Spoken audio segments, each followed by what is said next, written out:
icon. Hey! Watch this, Russ.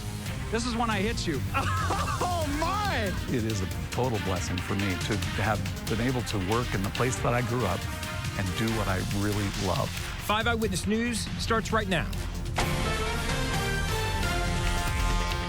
Tonight, former employees are saying goodbye to Minnesota's oldest hospital. St. Joseph's in downtown is starting its transition away from emergency care to COVID-19 care and long-term acute care.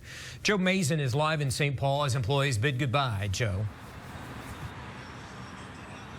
Paul, saying goodbye is never easy. Today truly marks the end of an era. No matter how hard you look, it's no longer there. The emergency room sign was taken down, but ER workers here put up another sign, one that reads, "Thank you, St. Paul." I'm kind of going through a grieving process right now. This is an emotional day for Gary Ackerman. After 41 years as a registered nurse at St. Joseph's Hospital emergency room, today is his last day.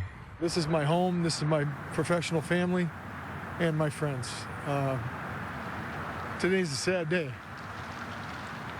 but we'll get through it. After millions in financial losses, Wednesday morning Fairview Health Services closed the St. Joe ER. When I heard it was closing, my initial response was why us, and anger.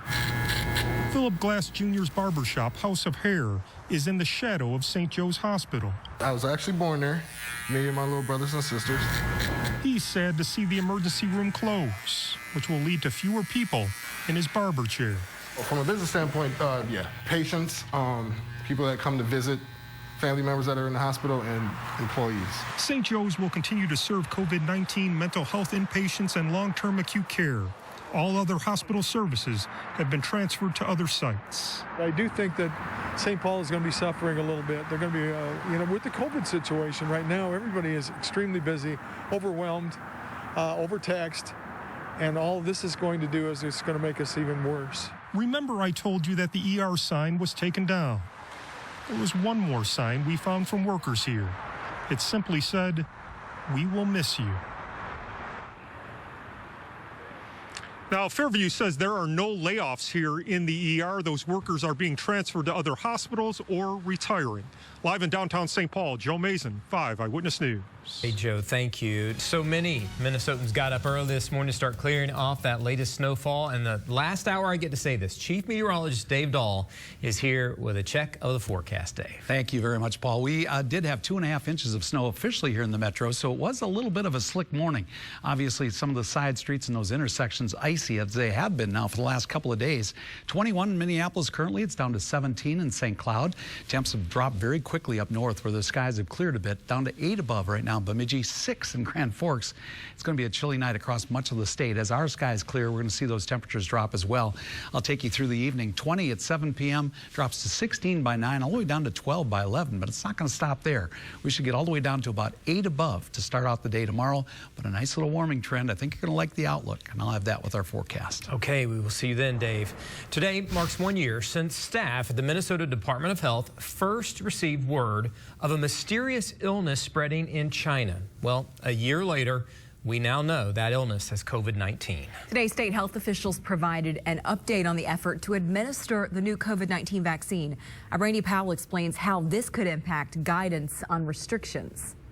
State health officials say if you're, quote, an average Minnesotan, you can expect to get your COVID-19 vaccine in late spring or summertime. For now, more than 38,000 Minnesotans have received their vaccine, and that number is only expected to accelerate. It was exactly 1 year ago today when our staff received the first notification of a cluster of unexplained pneumonia cases in a province in China. As we turn the page on 2020, the state health department says the number of confirmed COVID-19 cases are down. We're still in a risky situation in terms of how easily these numbers can turn around and go the other way again. The 38,284 COVID-19 vaccinations have been given out at 277 provider sites to people in the Phase 1A priority group, such as healthcare workers and long-term long-term care residents.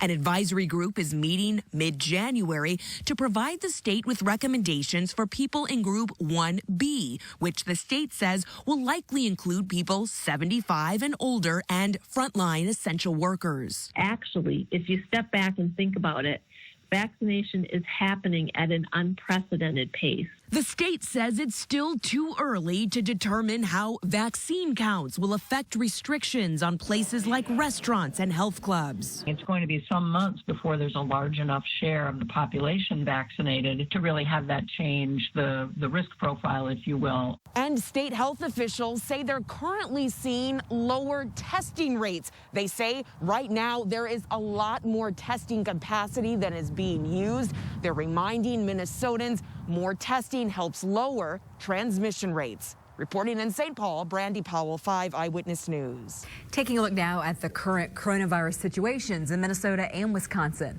The Minnesota Department of Health is reporting 66 new deaths from COVID-19 and more than 2,000 new cases. 5,262 people in Minnesota have died from the virus. There have been more than 413,000 cases. And Lindsay, in Wisconsin, state health officials reporting 35 new deaths and more than 2,700 new cases. This makes 4,818 deaths and more than 477,000 cases of COVID-19 since the pandemic began. Minnesota Republicans have sent a letter to Governor Tim Walz asking him to announce by Monday whether restrictions on businesses will be lifted when his current order expires on January 11th.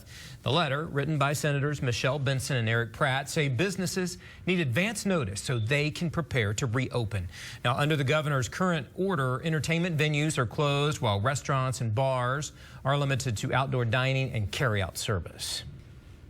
Several bars and restaurants across the state are facing penalties for openly defying the governor's order. Some of those businesses could also face legal consequences. Tonight, Crystal Bowie has the warning from the Attorney General. Earlier this month, 5 Eyewitness News covered alibi drinker in Lakeville who attempted to defy the state's executive orders that closes indoor on-premise dining until at least January 10th. Minnesota Attorney General Keith Ellison says they were one of about 10 bars and restaurants who were cited for trying to stay open. They know that by defying the executive order, that they're exposing their patrons, their customers, and their staff to a lethal illness. I am constitutionally required to enforce the law, and I'm going to do my job. Here's a map of the locations of restaurants battling lawsuits against the state. Their office has also given warnings to about 900 businesses that made similar attempts to stay open.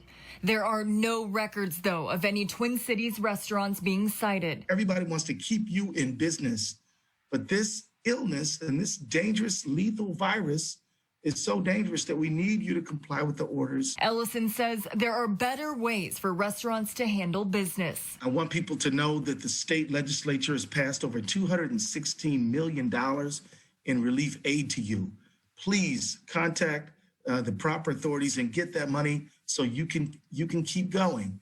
And Minnesota Attorney General Keith Ellison says in situations where restaurants are defying the executive orders, the states can also seek to take their profits during that time frame. Reporting, Crystal Bowie, 5 Eyewitness News. Firefighters believe a house in Blaine is likely a total loss following this afternoon fire. It broke out around 2:30 in the 2800 block of Aspen Lake Drive Northeast. 2 children were home when the fire started. They and 2 pets were able to get out safely. The cause of the fire is under investigation. The attorney for one of the 4 former Minneapolis police officers charged in the death of George Floyd has a problem with the jury questionnaire that went out to potential jurors. In documents filed with the court, the defense for J. Alexander King argues the questionnaire does not determine if a juror is biased or if they can be impartial. So his attorney wants the questionnaire thrown out and a new jury pool selected. All 4 men are expected to be tried together in March. Look at this, a semi jackknifed toward the end of the morning commute. What a mess. This is the Southwest Metro, seen along Highway 169 south on the south end of the Bloomington Ferry Bridge. It is just one of several crashes that we tracked all through the morning as crews continued to clear the roadways, and another round of snow hit just last night.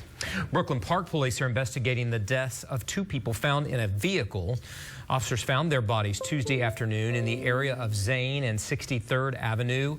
A caller reported the vehicle had been parked there for several days. At this point, investigators do not suspect foul play. The Hennepin medical examiner will do the autopsies. Still ahead tonight on 5 Eyewitness News. It's a process that allows authorities to seize things like money and vehicles. What a new report is saying about civil forfeiture in Minnesota.